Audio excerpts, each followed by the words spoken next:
Let's queer up gay culture. Elton John will not do U.S. residencies, says LGBTQ+ rights are moving backwards.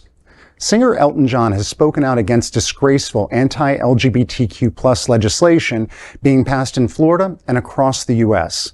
The 76-year-old out singer spoke with Radio Times ahead of his headlining concert at Glastonbury Festival, which he claims will be his final UK show. In addition to discussing his ongoing Farewell Yellow Brick Road tour, John voiced his displeasure at the state of LGBTQ+ rights in the U.S., saying, quote, "It's all going pear-shaped in America. There's violence and anti-LGBTQ+ laws enacted in Florida, which are disgraceful.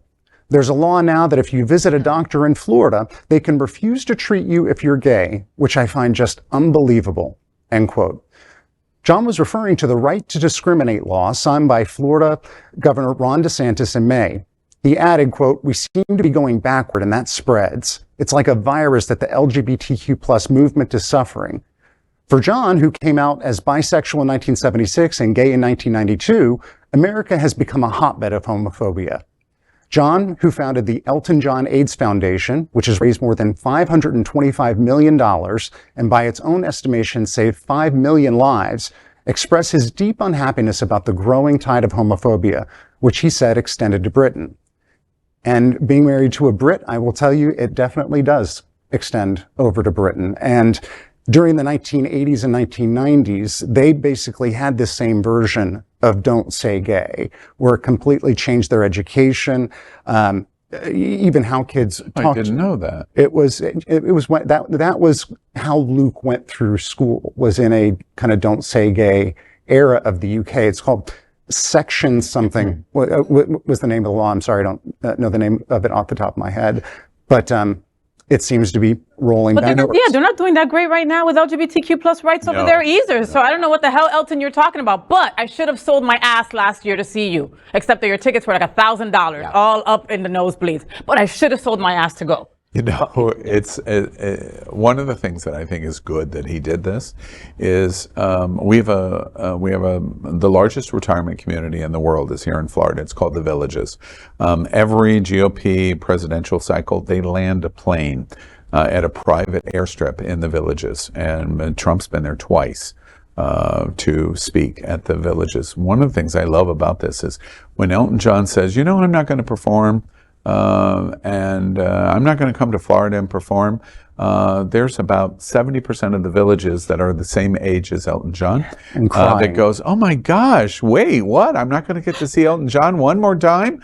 And then they stop to at least hear why he's not. So it puts LGBT rights in front of old people in Florida, which I think is great. But here's the thing, and I love Elton John. I have loved him since I was a child. Like, somehow you just know who your people are, even before you know who you are, you know. And Elton, I knew, was one of my people. And he does a lot of great foundation, all that. That said, this isn't a real great leap towards martyrdom, defending our community. He says he's not going to do U.S. residencies. Well, first off, he's just finishing up an 18-year farewell tour, so he's ready for a break. Second of all, he says he's not going to do residencies. He's not saying he's not going to do shows. He says he's not going to come and park his ass at Caesars for a few weeks, a year, you know?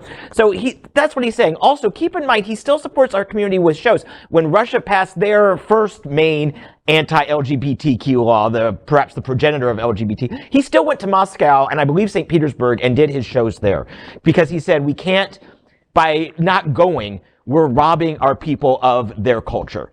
So I'm really not quite sure what to make of this, except that he will still probably come back at some point and play his farewell tour again. His farewell. He's going to be shared. He's worse than share of farewell. Hey, please remind me when we go to dinner next, not to sit next to John, because the LGBTQ mafia, I'm afraid to sit next to John. It's going to be a little pink bullet that comes through that window. Right? Then I better not say anything. Come sit next to me, Trini. We'll be fine. We are Queer News Tonight, the world's first and only live daily LGBTQ+ evening news show from Happening Out Television Network. In the model of PBS and NPR, we educate, inform, and entertain by supporting the 10 pillars of the LGBTQ+ community, with more than 100,000 a week watching on Roku, Apple Television, and other channels. To keep the stories going, we accept donations with 100% transparency. Stay updated and live authentically with Queer News Tonight.